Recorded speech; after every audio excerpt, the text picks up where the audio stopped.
sort de Garoua. De l'abord de Garoua, d'un candidat qui serait retranché à Garoua dans sa résidence. Je n'ai pas parlé d'un candidat qui est retranché dans sa résidence. J'ai dit un candidat qui va être retranché dans sa, sans prononcer la localité. Est-ce que vous parlons aujourd'hui du ministre Chiroma? Est-ce que, puisque nous évoquons la relation avec des sécessionnistes, des séparatistes, parce que le ministre Chiroma a annoncé au cours d'un meeting avoir des données de l'autre côté chez les séparatistes, est-ce que nous parlons de lui aujourd'hui? Est-ce que vous parlez de lui sans pouvoir l'assumer par crainte, comme le suggérait avec Jean de Topéra, ou alors vous parlez de Cabral Idi peut-être par mépris, Cabral Idi que vous avez toujours annoncé comme étant hors cause pour la présidentielle. Je voudrais savoir pour sortir de ce ministre, pourquoi on organise une élection au Cameroun à peu de centaines de milliards, alors que vous, au niveau de l'administration territoriale, vous connaissez déjà le vainqueur.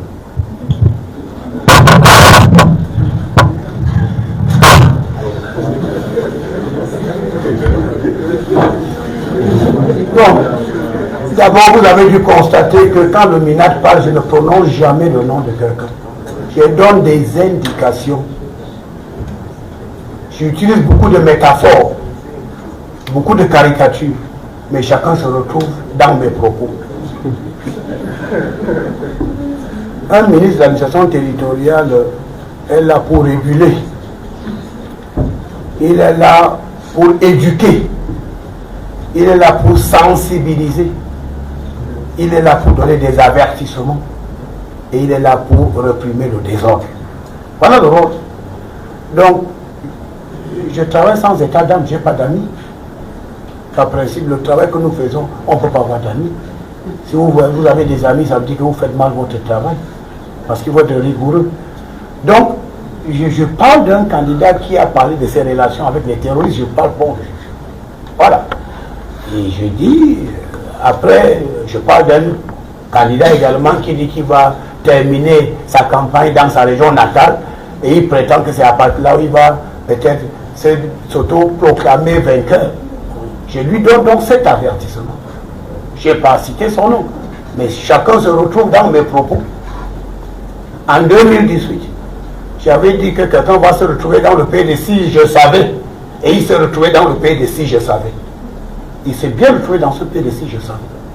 C'est la même chose que je dis à ceux qui seront tentés de perturber le scrutin présidentiel. Ils vont se retrouver dans ce pays de si je savais, et ça sera pour une très longue durée. Ce sera pour une très longue durée. Il faut que les gens... Vous ne pouvez pas être dans un processus et vous prenez plaisir de défier tout le monde pour des intérêts égoïstes, partisans et rétrogrades. Voilà. Moi, je parle sincèrement. Le MINAD ne peut pas vous dire qui va gagner l'élection présidentielle. Ce n'est pas mon rôle. Mais je dis, je peux quand même vous dire qu'à date, là où je vous parle, je peux vous dire que sur les 360 arrondissements, il y a seulement tel ou tel qui a pu faire campagne dans les 300. Je peux plus que les statistiques. Les gouverneurs sont là, les préfets sont là, les sous-préfets sont là. Et quand vous arrivez, avant même d'arriver, je reçois le rapport que vous êtes en train d'arriver. Quand vous sortez, je reçois le rapport. Donc j'ai la carte électorale. Voilà pourquoi je dis, je ne dis pas que je connais. J'ai dit que c'est lui qui est représenté politiquement dans 10 arrondissements sur 360 et qui a même connu des défections importantes au sein de sa formation politique, ne peut pas avoir la prétention de gagner cette élection présidentielle. Il est même très loin. Alors, moi, je n'ai pas dit que le Cameroun a l'opposition la plus bête du monde. C'est pas moi qui l'ai dit. J'ai lu ça quelque part. Que le Cameroun avait l'opposition la plus bête du monde. J'étais quelque part, j'étais en train de lire. Bon, je ne sais pas qui a fait ces analyses. Bon, je ne sais pas. Mais j'ai lu que oui, bon, est-ce c'est vrai, est-ce c'est pas vrai, on verra. Mais c'est pour dire qu'on ne peut pas tromper les gens. Nous devons être sérieux et responsables. Je vous ai dit, ça je peux le dire, le RDPC est le seul parti qui a respecté le programme de la campagne. Tout le monde est entré en campagne avant. Mais nous, dans l'administration, on a fait le mort. On a fait le mort. Donc on a vu, et on a dit qu'on n'a pas vu. Bon, c'est ça. Alors, mais je dis que quand nous allons à un scrutin présidentiel, chacun connaît son poids électoral. Chacun connaît son poids électoral. Alors, est-ce que vous me voyez en train de... Non, je dis, nous avons des institutions. Nous avons des institutions. Et quand vous acceptez un processus, ça veut dire que vous avez accepté les règles du processus. Et vous devez les accepter du début jusqu'à la fin. En cours de chemin, on ne peut pas se soustraire. C'est une trahison. Je vous avais vu. Ça, c'est bien Cameroun Tribune. Lundi 1er juillet 2002. Voilà Tangan Djipol. Publier unilatéralement les résultats des élections est un acte de haute trahison. Je l'ai dit en 2002, je n'étais pas dit. Je l'ai dit aujourd'hui encore. Si vous le faites, c'est un acte de haute trahison et vous allez faire face à la rigueur de l'administration. Ça, je le dis. En 2002, vous voyez, c'est combien d'années? Mais ça, c'est une déclaration qui est encore d'actualité. Donc nous disons... Vous avez là le ministre de l'administration territoriale au Cameroun, encore appelé le ministre de l'Intérieur. S'il vous plaît, mettez le geste qui motive avant de continuer. Likez, ça fait plaisir. C'est-à-dire, à quel moment la loi parle? À quel moment les lois de la République du Cameroun s'expriment? À quel moment l'article de la loi ou bien de la Constitution ou du Code électoral est cité? Où est la place de la loi? C'est-à-dire où est la place de la Constitution? Dans tous les discours du ministre de l'Intérieur camerounais, il est toujours en train de dire, j'ai dit que, l'administration a dit que, il ne dit jamais, la loi dit que, les textes disent que, la loi électorale interdit que, tel article interdit que, tel article permet que, ainsi de suite, ainsi de suite. C'est-à-dire, le monsieur est allé jusqu'à prendre un article de Cameroun Tribune qu'il avait rendu en 2002. Il dit, regardez, c'est écrit là. Tangan Djipol avait déclaré que publier les résultats d'une élection présidentielle unilatéralement est un acte de trahison. La loi, c'est la loi qui dit, ou c'est Tangan Djipol qui dit que c'est une trahison.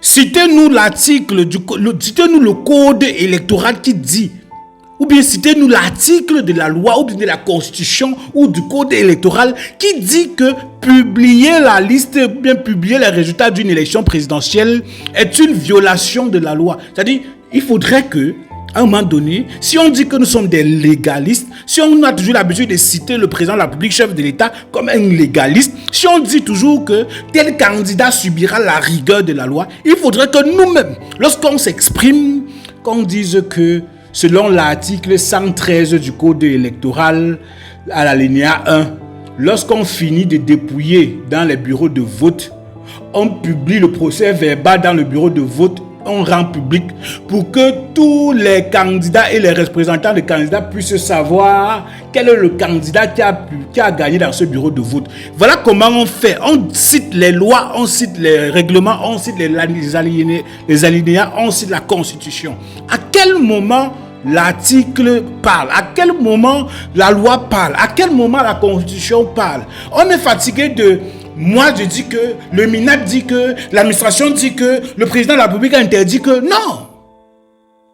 Si nous sommes dans une dictature, je vous dis que nous sommes dans une dictature, parce que ce ne sont que dans les dictatures qu'on prend la loi, on met de côté et on écoute ce que le dictateur dit. Est-ce que vous comprenez ce que je veux dire? C'est-à-dire que ce ne sont que dans les dictatures où on a pris la loi, on l'a mise de côté, les règlements, on les a mis de côté, et là, on écoute simplement ce que ceux qui vous représentent disent. On a comme l'impression donc que nous sommes dans une dictature. Que le MINAC dit que... Il ne se réfère pas à la loi. Je me serais attendu à ce qu'ils prennent un article où il y avait une loi qui est publiée, où il dit que, regardez, en 2002, l'article est toujours valable.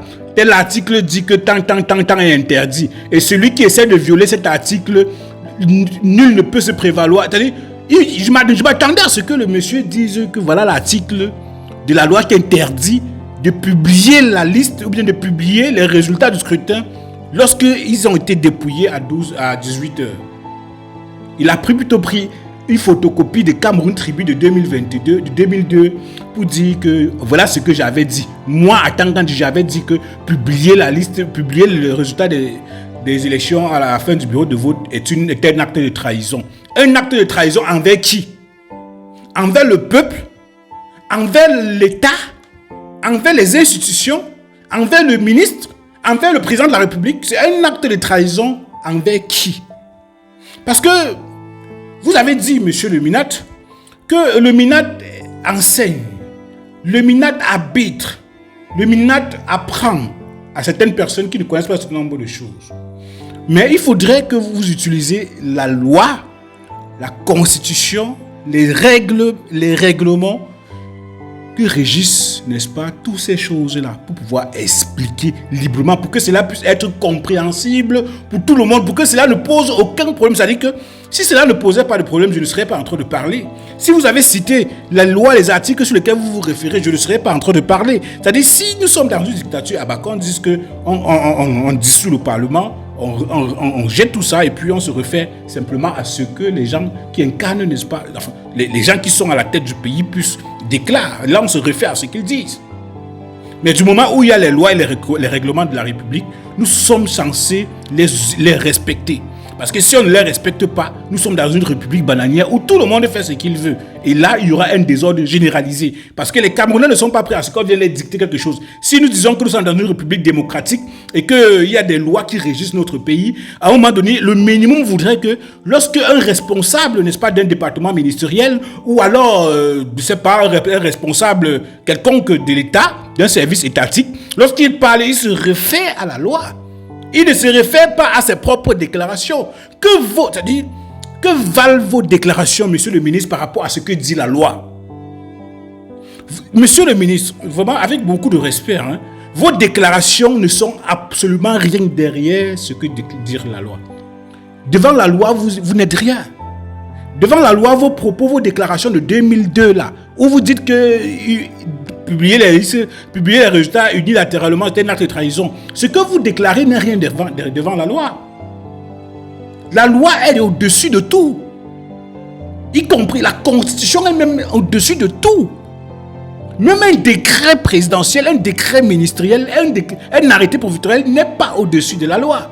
Donc vous ne pouvez pas venir en conférence de presse, vous référer à vos déclarations de 2002 pour expliquer qu'un candidat n'a pas le droit de rendre public les résultats du scrutin. Et pourtant, l'article, si je ne me trompe pas, 113 alinéa 1 et 3 du code électoral dit clairement que à la fin du dépouillement, le procès verbal est publié dans le bureau du vote. Ce procès verbal-là, je crois bien que Polycarpe Osiomba de RFI vous a posé la question, c'est de France 24 de RFI, vous a posé la question. Il vous a demandé faites-vous la différence entre la loi électorale qui dit publier le procès verbal à la fin du bureau de vote et ce que le Conseil constitutionnel dit. Oui, la différence. Vous avez répondu ça de façon politique et tout. Donc vraiment, à un moment donné, il faudrait qu'on se respecte et que si on veut... Nous souhaitons vraiment que tout se passe en paix et dans les bonnes conditions. Moi, Brice, je suis friand de paix. Je souhaiterais que cette élection se passe dans la paix et dans les urnes. Et que le vainqueur de cette élection présidentielle appelle son vaincu pour le féliciter. Et comme je soutiens Issa Tchiroma Bakary, je souhaiterais que le président Paul Biya, le candidat du RDPC, appelle Issa Tchiroma Bakary pour dire « Mon ministre, vraiment, je te félicite, tu as gagné. » C'est ça que nous attendons. Nous ne voulons pas donc un responsable d'un département ministériel qui viendra en conférence de presse expliquer comment le candidat du RDPC est présent politiquement, est le plus grand dans le pays, coiffe tous les arrondissements, les 360 communes et tout, et que c'est lui le Real de Madrid, et que c'est logique que c'est lui qui gagne. Non, frère. Non, frère. Ce n'est pas comme ça. Mais si vous continuez comme ça, vous serez très surpris. Parce que même au sein de vos équipes, les gens vous écoutent parce qu'ils ont peur. Les gens sont avec vous. Parce qu'ils ont peur. Et ils ont peur. Et lorsqu'ils iront voter dans l'une, ils vont entrer dans l'isoloir. Quelque chose qui est secret, ils seront seuls face au bulletin qu'ils ont ramassé sur la table. Ils iront voter. Pas celui que vous avez demandé de voter, mais celui qu'ils jugent. C'est-à-dire le président qui va le respecter. Le président qui va le respecter. Et c'est ce que je demande aux Camerounais. Allez voter, élisez, il faut élire le président qui va vous respecter et qui va respecter vos droits. Pas un président qui ne peut pas vous comprendre, qui ne comprend pas vos problèmes. Un président qui va nommer les ministres qui vous respectent. Pas des ministres qui vous menacent à tout bout de chemin. Pourtant, vous, les responsables ministériels, ne sont pas censés menacer la population. Ceux qui les ont mis là-bas, c'est pas possible. Donc vraiment, je vous encourage à aller voter massivement le 12. Le 12, c'est demain. Allez voter, s'il vous plaît. Alors, chers amis, s'il vous plaît, abonnez-vous, activez la cloche de notification pour rester alerté de l'actualité politique présidentielle de notre pays. Ça va prendre fin jusqu'à la proclamation des résultats qui aura lieu 2 semaines après la clôture des bureaux de vote. Alors les amis, s'il vous plaît, dites-moi ce que vous pensez en commentaire. Je vous en prie. À très bientôt.